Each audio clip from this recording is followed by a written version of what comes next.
जो मीडिया के एंकर्स को मैसेज भेजा गया है, ये शहजाद अकबर साहब ने भी ट्वीट किया। उन्होंने कहा है कि जी एक ब्रिगेडियर साहब ने मैसेज भेजा है। मैं ये मैसेज पढ़ के सुनाता हूँ और इस मैसेज की तस्दीक भी मैंने कर ली है, मैंने मालूम कर लिया है वाकई में मैसेज एंकर्स को भेजा गया है। और ये मैसेज ये कहता है कि as you know 26th amendment has been passed, party which doesn't support these amendments have been hurling serious baseless allegations about abductions of their party members by intelligence agencies। और इसका कोई सबूत भी नहीं दिया, यानी कि वो कह रहे हैं कि जी 26वीं आईनी तरमीम पास हो चुकी हुई है और जो पार्टी इसको सपोर्ट नहीं करती है वो बेबुनियाद इल्ज़ामात लगा रही है इंटेलिजेंस एजेंसीज़ पे और उनके पास सबूत कोई नहीं है। और यही सब कुछ टॉक शोज़ में और कल के जो टॉक शोज़ थे या उसके बाद आने वाले जो टॉक शोज़ हैं उसमें भी यही होगा। तो लिहाजा रिक्वेस्ट की जाती है कि ऐसे किसी भी मेहमान को टॉक शो में ना बुलाया जाए या किसी न्यूज़ प्रोग्राम में ना बुलाया जाए जो इस तरह के बेबुनियाद इल्ज़ामात लगाए शवाहिद दिए बग़ैर।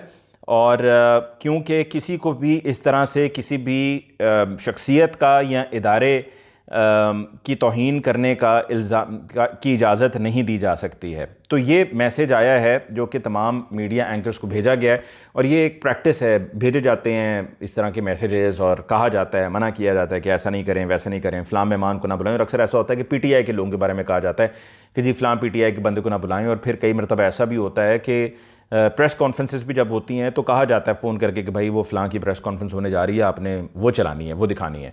तो ये तो हो गई हकीकत जी उसकी। फिर उसके अलावा शहबाज शरीफ साहब ने आज जो काबीना से खिताब करते हुए कहा है कि ज़मीर की आवाज़, तो वो ज़मीर की आवाज़ तो आपने कासिम रंजो साहब सुन लिया कि वो कैसी ज़मीर की आवाज़ है। और जो शहबाज शरीफ साहब ये कहते हैं कि हम के ज़मीर की आवाज़, उन्होंने कहा है कि जी साथ में कि लोगों को अब इंसाफ जल्दी मिला करेगा।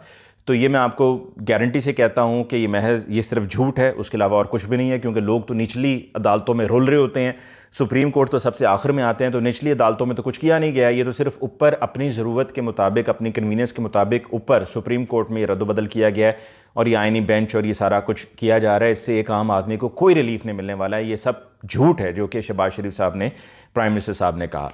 और फैसल करीम कुंडी जो अभी गवर्नर KP के हैं, उनकी तरफ से, क्योंकि अब वो गवर्नर हैं तो उनकी गवर्नरशिप को जब भी ख़तरा होगा तो वो तो फिर अपनी गेम डालेंगे। तो उन्होंने मीडिया के नुमाइंदों तक ये इतला पहुंचाई है कि मौलाना फजल रहमान साहब ने जो डील की है उस डील में उन्होंने कहा है कि जी ग़ुलाम अली साहब जो कि ये भी केयर टेकर दौर में गवर्नर थे KPK के, उनको गवर्नर बनाया जा रहा है। और ये मौलाना फजल रहमान साहब ने डील की है। और जैसे कि मैं पहले भी कहता रहा हूँ कि मौलाना फजल रहमान साहब तो हमेशा डील करते रहे हैं और डील के बगैर तो उनका गुजारा नहीं है और हर हुकूमत में वो रहे हैं। तो ये ऐसा हो नहीं सकता कि वो बारगेन करके कोई अपना फ़ायदा ना हासिल करें।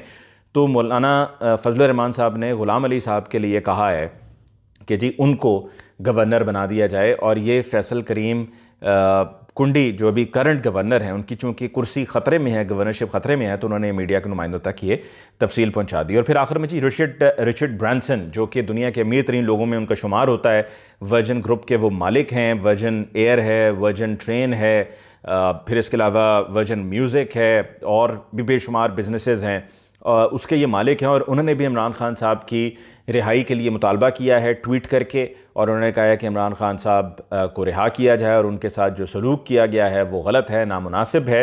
तो इमरान खान साहब की मकबूलियत का आप अंदाज़ा इसी से लगा लें कि दुनिया में कौन कौन इमरान खान साहब के लिए आवाज़ उठा रहा है। और रिचर्ड ब्रांसन जैसा आदमी भी, जिसको कतन ये सब करने की ज़रूरत नहीं है, वो भी इमरान खान साहब की हिमायत में निकल पड़ा है और इमरान खान साहब के लिए आवाज़ उठा रहा है कि इमरान खान साहब के साथ ज़्यादती हो रही है और उनको जल्द अज जल्द रिहा किया जाए। इसके साथ ही मुझे अली मुमताज़ को आज के इस वीलॉग से दीजिए इजाज़त। अल्लाह ने के पान।